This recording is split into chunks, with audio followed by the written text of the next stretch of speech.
Hi guys, thanks for joining me today for a very special Robin Hood Diaries. I'm going to be joined by CLARA STURAK, my guest this evening. CLARA, I went to high school with actually, and she's going to share some stories in her journey with her family and catch up on all kinds of good stuff, maybe get a couple of high school things in there, because I literally have not spoken with CLARA in all these many years. We've pen palled through Facebook and of course, emailed and text for this interview, but I haven't heard her, I haven't talked to her in forever.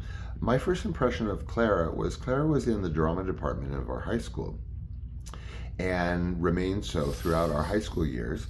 And so when I first came in 7th grade, I believe CLARA might have been in 9th grade, if I'm not mistaken.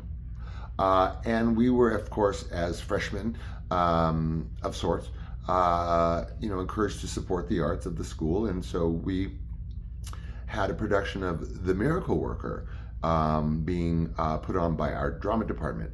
CLARA starred as Helen Keller. So again, first impression, I'm going in and like as an actor for years and in high school, and I see this actress do Helen Keller. Okay, so here's the deal with Helen Keller.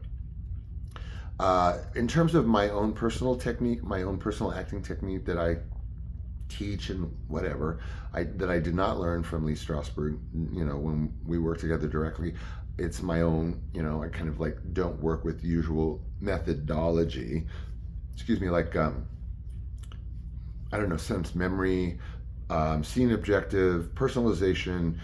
These are things I don't typically use. However, Helen Keller is a different story. Playing Helen Keller, that part requires sense memory work. Why? Because she was dealing with a fifth sense. There's all kinds of objective personalization and things that you kind of need to squeeze in there, because again, you're dealing with a deaf, non-verbal blind person. So it's a whole different ballpark as an actor. Again, so I came in, CLARA starred as Helen Keller. We saw the production, the 7th grade, and I was completely blown away. You either do a good Helen Keller or you do like a crappy Helen Keller. There's no kind of middle ground with her. And CLARA did a phenomenal Helen Keller. I mean, it is, that performance has stuck with me these many years. So that's kind of interesting. Anyway, so like I said, in terms of first impressions, that was mine of CLARA. And so I want to give her a call and bring her up on the phone right now. And I want to deep dive, if I can, into what's going on with her right now, what's going on with her son Dashiell, who we will be discussing, and just sort of, really kind of catching up in general, because I don't know. I mean, I mean, like I said, we've traded notes, but it's different when you're texting somebody. Like I said, I have not seen her nor really heard her voice or talked to her in forever. So let's give her a call and we'll all catch up. Why don't we? Here we go.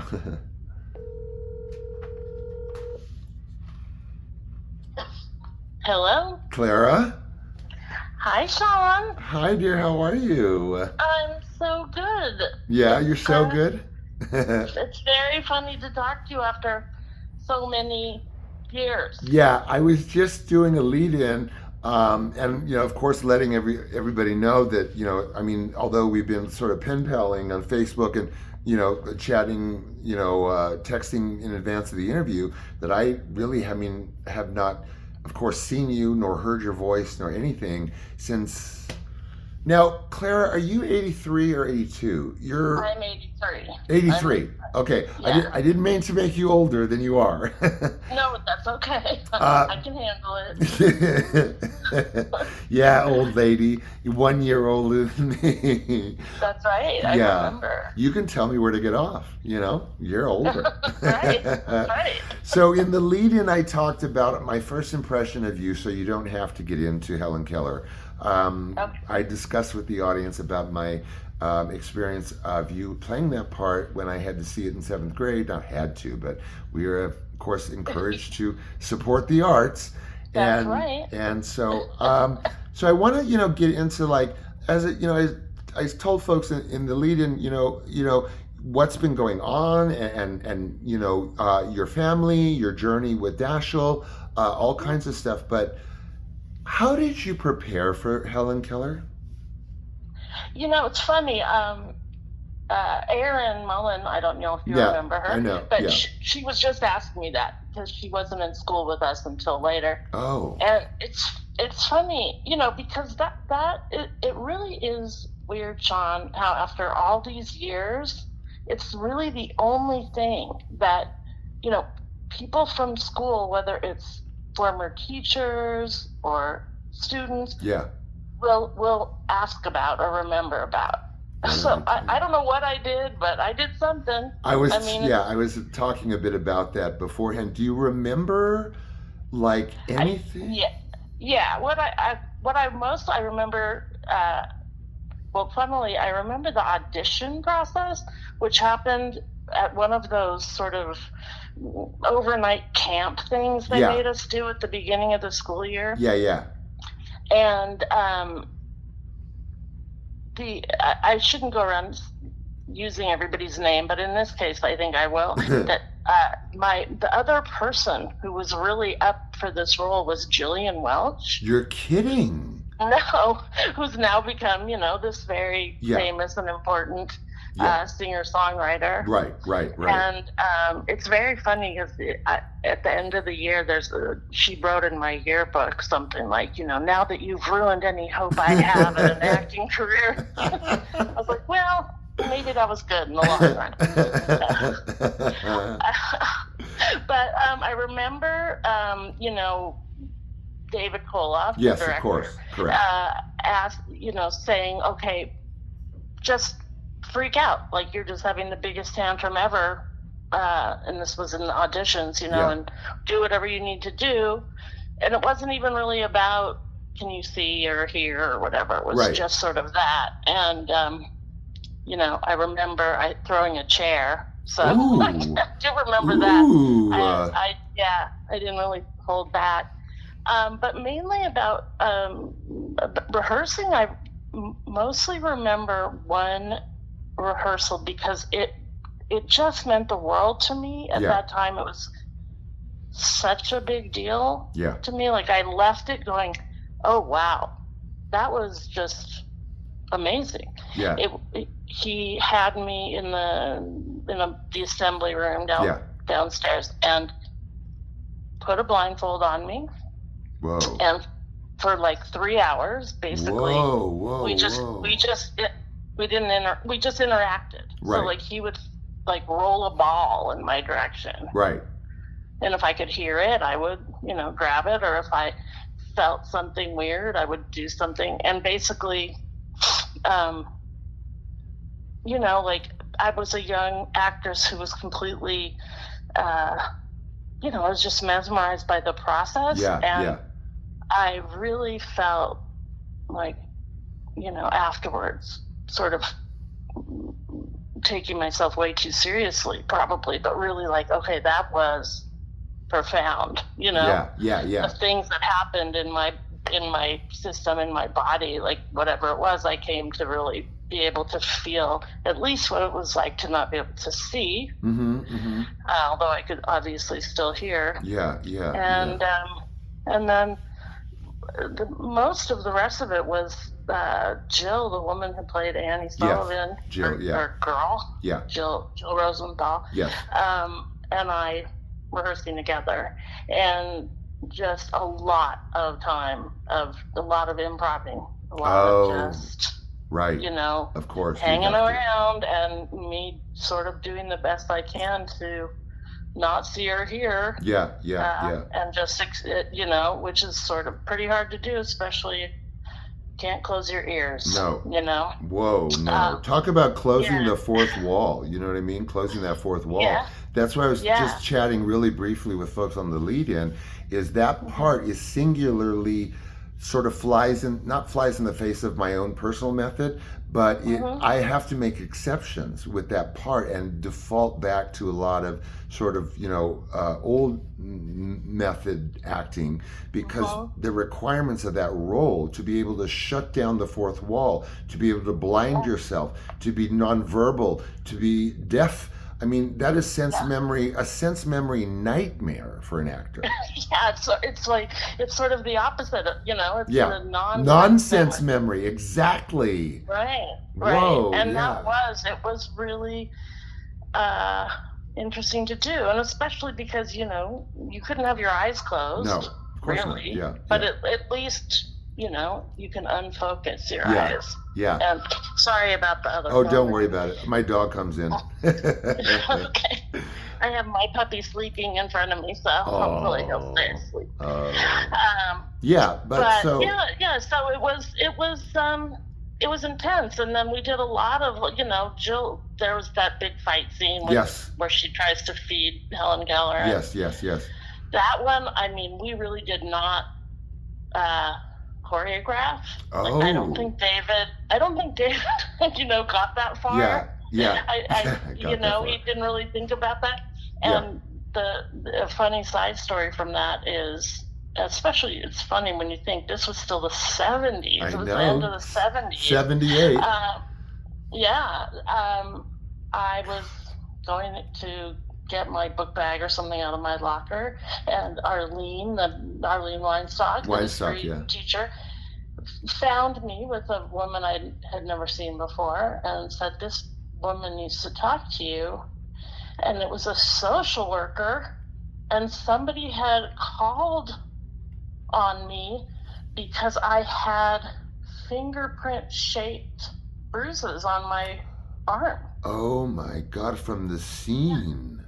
Yeah, and some concerned person was like, "Oh, bad things are happening to Clara," Oh my God. And actually called, and it was kind of strange, because they had to believe me that it wasn't my parents. Oh my God, how weird! Like you're talking yourself out of a 5150 or something. Like exactly. And I was sort of like, am I going to be sent to the foster home into the program? But also I kind of was, I have to admit, secretly a little proud. Yeah. See, this is how authentic we are, which is sort of nuts. It should have been choreographed. Yeah, well, it's a good thing you didn't get too curious with your acting talents and just kind of take it further and further throughout the day and freak everybody out completely. Exactly. I mean, I could have thrown my mother to the wolves. Oh my God. Oh my God. She's very lucky. I liked her. I was going to say, does she realize how lucky she is? She might have. I don't know what she thought. But I thought it was a good story. Yeah. But, so it was, I loved every minute of doing that. It was so, I don't know. I don't remember a whole lot of specifics, obviously. Yeah. But I do remember the feeling. Yeah. And just really feeling incredibly accomplished. Good. There's always that one moment, like my whole career, not to sideline, but my whole career, there's only one time where I really felt I nailed it, much perhaps like you. I was doing the cherry orchard and playing Treplev with the mother, the scene with the mother. And it's the only time I was like, wow, Sean, you really nailed it. You really, really nailed it. All the other times, totally self-critical, didn't nail anything, didn't nail shit. Right. It's so easy. It is so easy to go that direction, that's for sure, and especially when you're young, Yeah. But, Yeah. I also got just like kind of immediate positive feedback, which was really pretty fabulous. It really helps to make me feel like, okay. That's a trip, though, that people are still stuck with that, that performance. That's a trip. It is really, really strange, I have to tell you. I have people, I've worked in the public in various places over the years. Mm. I worked in a bookstore for many, many years. And Yeah. I'd have people come and say, "Oh, you don't know me. I'm so-and-so's mother, but I saw you in that play Oh my 20-something years ago." God. Oh my God. Oh my I God. know. And now It's we're talking, very oh, strange. please. Now we're talking, what, 55 years? I don't even want to go Well, there. it's not quite that long, Yeah, but yeah, almost. yeah, Might as well exactly. be. A little premature there. We're in the 40s Yeah. anyway, 40-something years. 40 Yeah. something. Yeah, for sure, for sure. Well, speaking of family, it's like, first of all, we had these lives after we last saw each other that it's like we weren't, of course, a part of. So it's kind of like, I don't want to be like, so at 19, what happened? Right. Because that's just way too big a stretch. I mean, way. That could take a long time. Yeah, let's just say that could take a while. But first of all, congratulations on meeting a partner. Congratulations on having Dashiell, who's very dashing.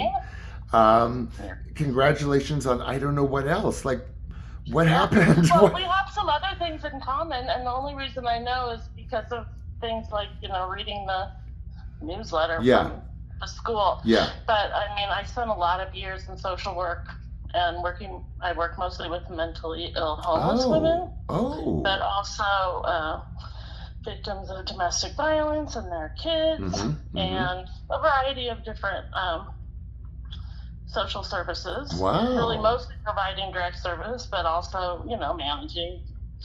I managed the hardest job I've ever had is I managed a hotline for survivors of domestic violence. But it was a 24/7 hotline, and because the only people who had the number were hospital emergency rooms and police departments. So it was people who were really in serious trouble, who really needed help. And it's also a really, not to sound too mercenary about it, but it's also a really good time to get to victims. Yes. Because nobody else has been able to inform their experience, including them. No. They haven't been able to talk themselves out of it yet. No. There was no safety net. Yeah, there was no safety net. Yeah. So that one was a tough one for me. That one was really hard. I found out that I can somehow manage understanding that society is bad to its people. Sort of, dealing with homeless, mentally ill women. The idea that these people had just been left behind, they'd fallen through the cracks, and of course the systems weren't there to help them. Right. And that's what we were there to do. Right. It was horrible, but it was manageable. Yeah. But trying to understand how individuals can so horribly mistreat other individuals who they purport to love, who they probably completely believe they love, think they love. And so put many them in mortal danger it's just horrible. It's such a it's really a difficult brew, I mean, and then we're talking as social workers, or case management, but once you get into multiple diagnoses, and then you got health, mental illness, oh my God, one plays on the other, and the other leads to the other, and then you're in this horrifying cycle of that you're not getting spit out of, Very, very, and you're right, it gets very, very complex. I mean, speaking of being deaf, we once had an emergency client at Sojourn, the place where I worked with domestic violence, who was deaf, wheelchair bound, mentally ill, a Mormon, and in a lesbian relationship. Wow, talk about multiple hits. Who was being battered by her girlfriend. And I mean, the barriers. I literally was hand spelling things using the alphabet I learned doing miracle worker Oh my God, you're kidding me. at first. And then I realized I was doing it the hard way because at least she was literate. If Yeah. she'd also been illiterate, we would have been in trouble. But Yeah. we just ended up writing things back and forth. Yeah. But that was a challenge. Wow. Yeah. You know, because even now, but especially in the 90s when I was Oh. doing that, nobody Oh, believed boy. that you could be in a same-sex relationship No. and be in a domestic violence relationship. No, absolutely. I mean, there's so many Yeah. things, you know, like you go deeper back, you know, like statutory stuff didn't apply to certain Right. people, and you Yeah. look back at like what you were talking about, and it's like, what? You know? Yeah, no, I mean, and on both sides too, and you know, with two women, they would just be like, "Oh, women don't do that." Yeah. You know, they're too Yeah. nice or whatever. Yeah, I they're don't too even know nice. what that is. Yeah, they're too And nice. with two men, it was like, well, they should be able to defend themselves. Yeah. They're just fighting. You know, it Mhm. was very incredibly short-sighted and weird. Yeah, honestly. sure. Yeah, both. Yeah, short-sighted and weird, Yeah. for sure. Oh, I know. She was also homeless. Ooh. Because that was a big thing in DV back in the day. You couldn't take a homeless person into a domestic violence shelter. No. Because obviously they were just faking it so they could get shelter. Right, correct. And the beds were needed. Right. Yeah. And then they would say, well, it's not domestic violence if there's no home. Oh my God. I was literally told that more than once. They'd say, oh, well, she was assaulted on the streets. It wasn't domestic violence. Never mind that it's her husband of 15 years. You know? Yeah, out there with her. Oh my God, whatever. Right. Yeah. Oh my God. Yeah. There are all kinds of weird barriers that if you're not in it, it would never even occur to you. No. You know? No. Now, how do you feel that, if at all, that your work in that arena came into, not to sort of, you know, move things along, but how did your work doing that, like we did? We're both parents of young men. Right. How did that work play into your relationship with Dash? I have to say my work, especially working in a day center for mentally ill homeless women, which I did for 5 years, managing a day center, pretty much informed everything I did for the rest of my life. I mean, it was just it was sort of just like life peeled away down to the very basics. Right. I would freak my mother out by saying, you know, look, we're all one paycheck away from homelessness, and we're all one really bad experience away from being irreparably mentally ill. Right. You know, and the homelessness is one thing, but you know, she would say, I really don't like that you're saying that. That makes me really uncomfortable. And I would say, well, yeah, but it's true. And for a lot of these women, because it was just women, that was how they coped with whatever horrible thing had happened to them. Right. And especially if you don't have a support system, you don't have at least one family member who loves you or cares whether you live or die, you're kind of, you know, you are literally on your own. Now you had probably, when you shouldn't be. You probably had a newfound appreciation of that with Dash. I would imagine in some areas, no? Like growing up? Definitely. No, I felt, well, first of all, you'll like this. Yeah. As a former actor. Yeah. When I, you know, parents, especially mothers of people with autism, as you might imagine, carry a huge amount of guilt. Especially when they first get that diagnosis. What did I do wrong? Did I drink a glass of wine when I was pregnant? Did I, you know, whatever it is, did I not want this baby enough? Oh, God. That, you know, those kind of things.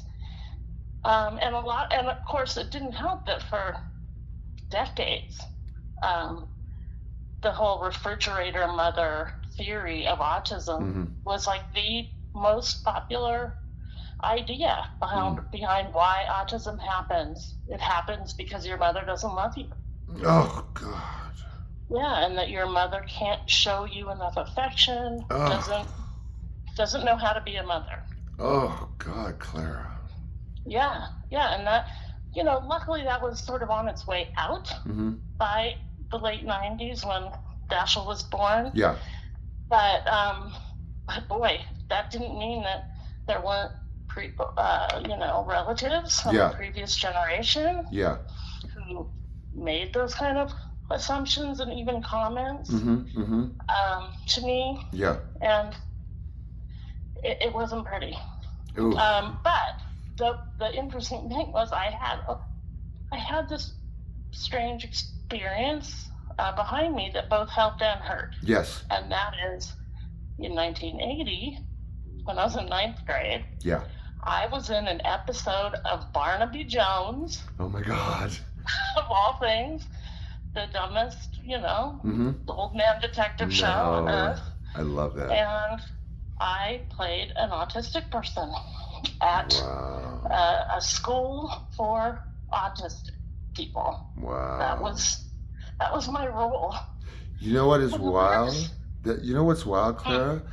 I played an autistic child when I was 10, and it was called A Circle of Children. You can find it on YouTube.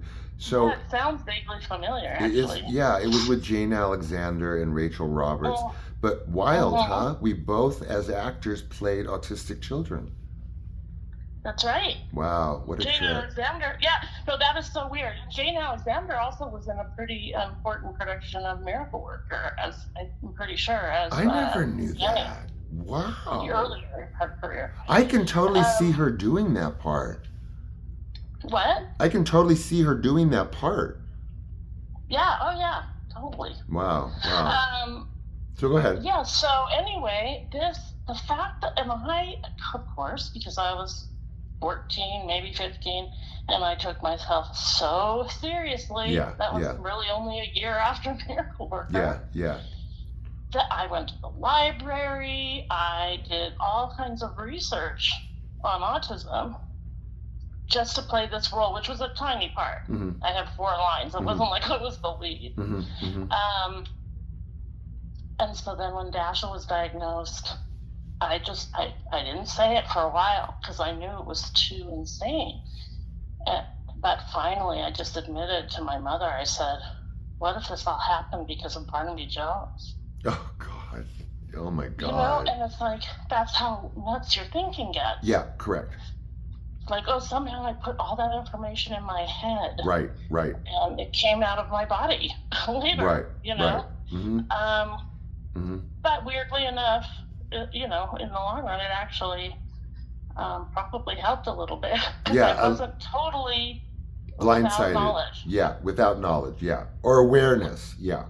Yeah, exactly. Yeah. Now, of course, Dashiell was born right at the front end of this huge leap in diagnoses of autism. So when Dashiell was born, the official numbers were still 1 in 10,000 American kids were born with, were diagnosed with autism.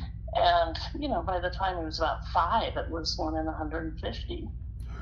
Ooh. It was such an incredibly fast change that people will say, oh, that must have just been, it was sort of the in diagnosis at that moment. And then there was, more education on it. Right. But again, this was still before the internet, Correct. It's not like it could be disseminated that quickly. Correct. There was a lot going on. I think it was a big, huge combination of factors. And honestly, I don't know what all the factors are. Right.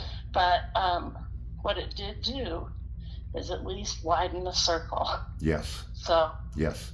Correct. I've been very, very lucky that I've had lots and lots of other parents to lean on. Really? Okay. And they can lean on me. Yeah, correct. She was just first diagnosed when a friend of mine referred me to someone who said, I have a friend whose son was diagnosed 6 months ago. And that woman, I don't remember her name. I don't think I even wrote it down anywhere. Yeah. She talked to me for an hour. She was only 6 months ahead of me.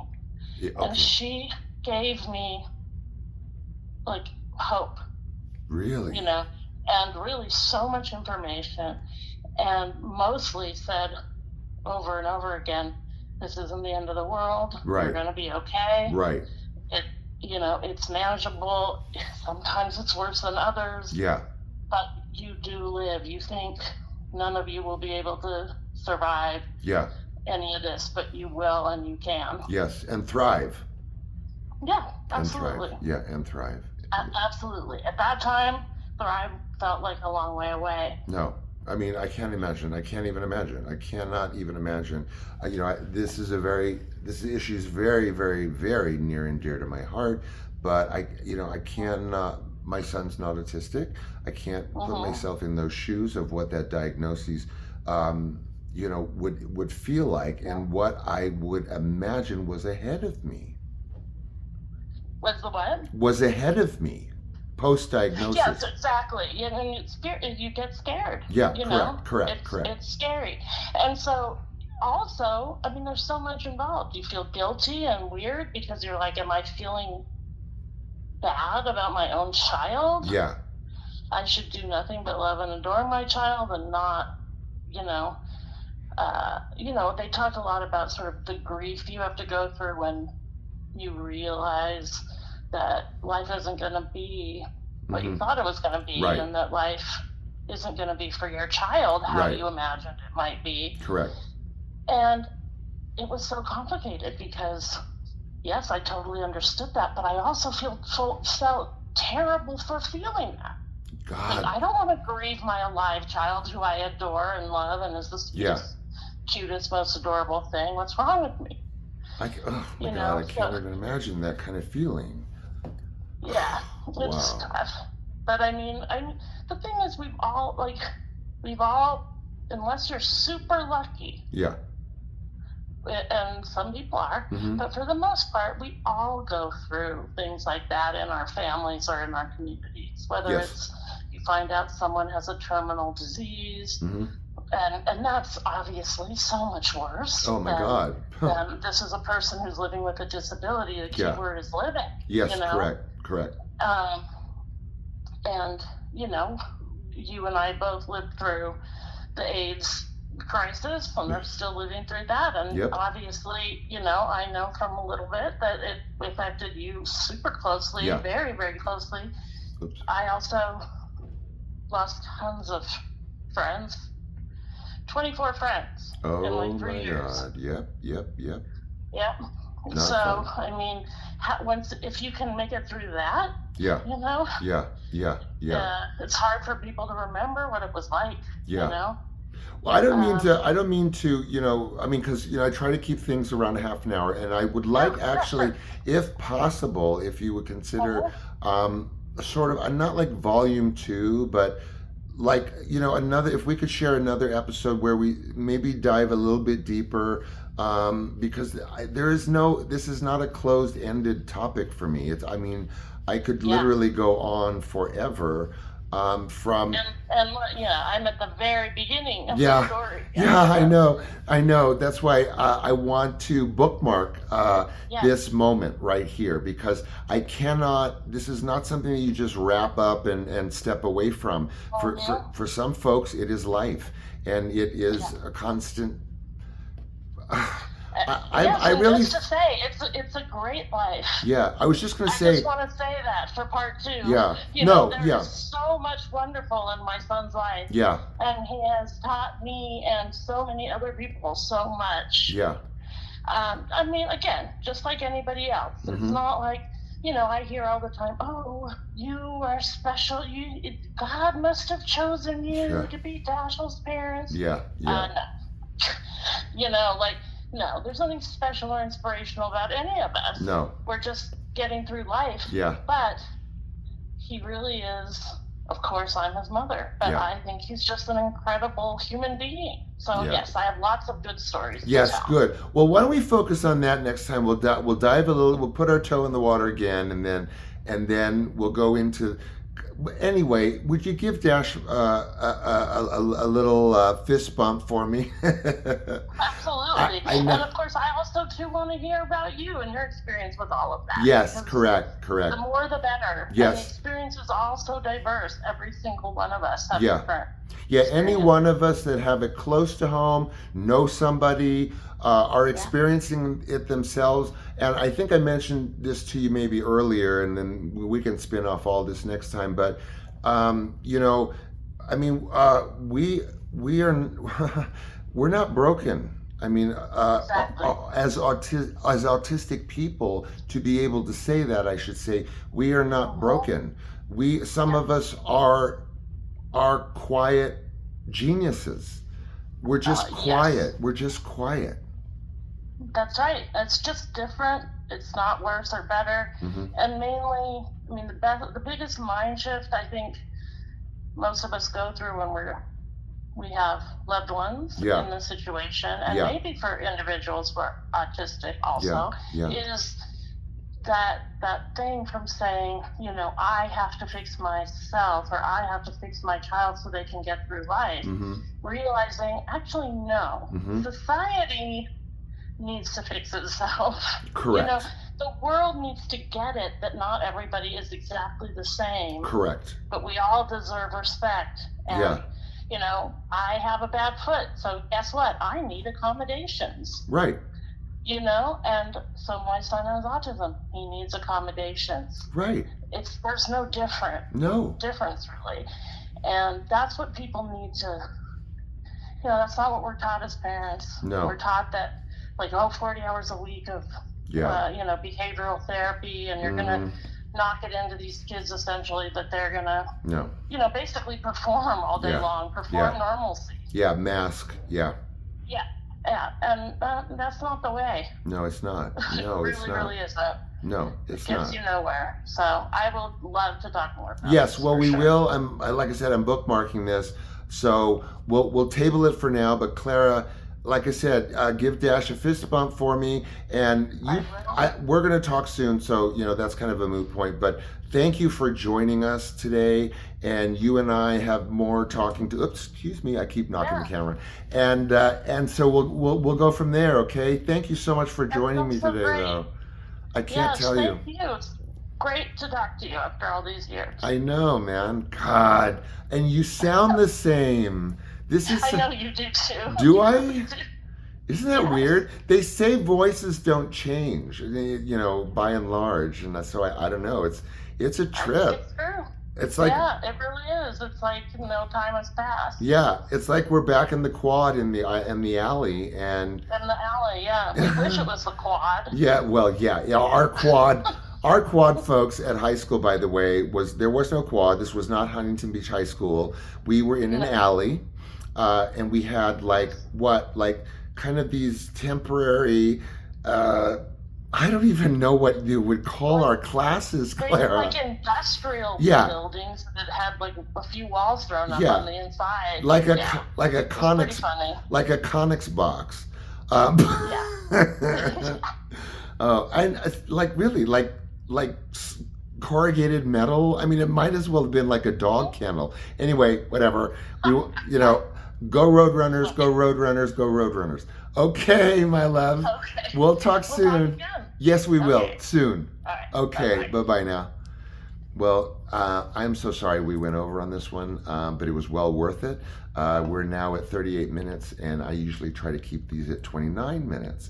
However, it's been a long time, as you can see. I didn't mean to delve into Helen Keller so much, nor case management so much, but there you go. That's where we ended up, and then her beautiful journey with her son Dash, and we will pick that up right where I'm leaving it now for another edition, maybe have another 28 or 29 minutes with her. So take care, everybody. Again, I'm always really so grateful to see those views. They mean a lot to me that the word is getting out about just everything and anything, okay? So in the meantime, I'll see you later, for sure, and don't do anything I wouldn't do. Or maybe you should? I don't know. Take care. Bye.